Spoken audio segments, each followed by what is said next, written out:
In order for the curtain to go up, as they say in the theater, many artists and technical specialists work in collaboration, and they start with the playwright's words.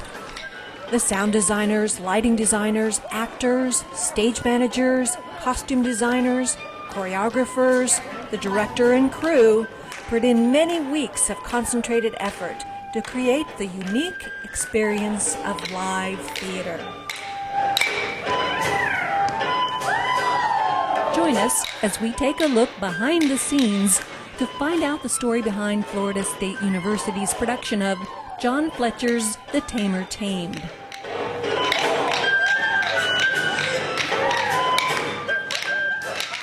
John Fletcher, who worked alongside William Shakespeare in the beginning of the 17th century, wrote The Tamer Tamed using characters from The Taming of the Shrew.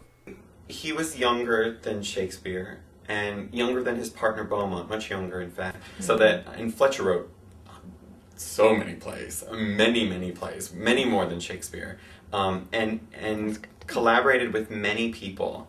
John Ford and Philip Massinger and Middleton, but also with Shakespeare he collaborated. And which plays? Henry VIII is a collaboration with John Fletcher and Shakespeare, and as is The Two Noble Kinsmen, which is Shakespeare's final play. Yeah. And we don't know exactly when this play would have premiered. Most people now believe 1611. There's been a lot of argument about it, and argument for it being much earlier, as though, well, the idea is that it's supposed to be a very topical response to The Taming of the Shrew. Right. I mean, but the earliest that Fletcher could have written it would have been 1601. In this sequel of sorts, that became even more well-liked at the time than Shakespeare's play, Petruchio has remarried after Catherine's demise, and his new bride becomes determined to outwit him and thwart his brutish behavior. Borrowing one of his plot points from the ancient Greek play Lysistrata by Aristophanes, Fletcher has Maria refusing to consummate the marriage until her husband stops acting like a tyrant and agrees to honor a list of her demands. In order to make him into a good man, I just don't have sex with him. Mm-hmm. So it's exactly the opposite. He was trying to make Kate a good woman by any number of, in Taming of the Shrew, by any number of techniques. And my main technique is to not sleep with him. Of course we do many others, but it starts off on the wedding night. Where she initiates the first thing. She refuses him his honeymoon night. Right. Locks herself away so he can't get to her. Probably my favorite part is in Act 2 when Petruchio comes in and he says, "I must not to bed with the stomach lady and no meat," basically. I really need to have sex before I go to bed on my wedding night. And I'm like, that's, oh no, what do I say? Why don't I remember my line? I must not to bed with the stomach lady and no meat. What comes right after that? Yeah. It's the actor's nightmare. So bad. Feed where you will, so it be sound and wholesome. For I'll none with ye. Else live at livery, which is a reference to the livestock. For I'll none with ye. And then my sidekick Bianca comes through and says, "Best back one of the dairy maids." He initiates how he's going to trick her. She uses it to her advantage.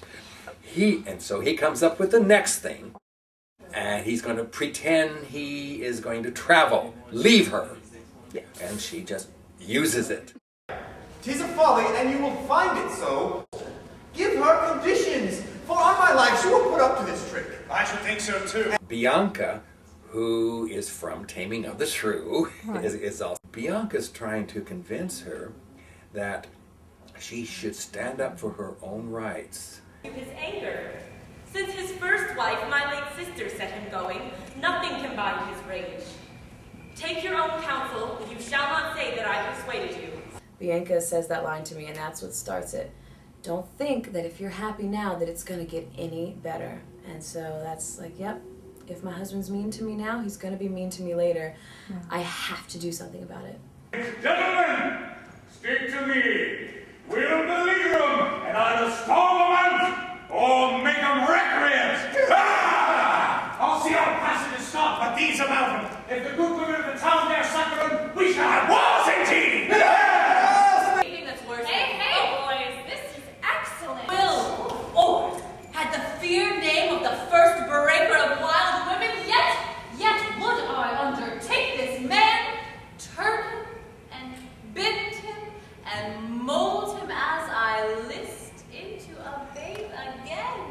An actor's performance day begins by signing in on the stage manager's call sheet. Then they're off to the dressing room, where they undergo a ritual that varies from play to play, but usually includes skilled knowledge of makeup application, hairstyling, and in this play, some expert help with putting on costumes. Make sure that it's 29 or 28 inches around in order for the costumes to all fit. In order to make these costumes appear authentic to the 17th century, they were sewn by hand and don't have the usual quick zippers, snaps, or Velcro we find on today's clothing.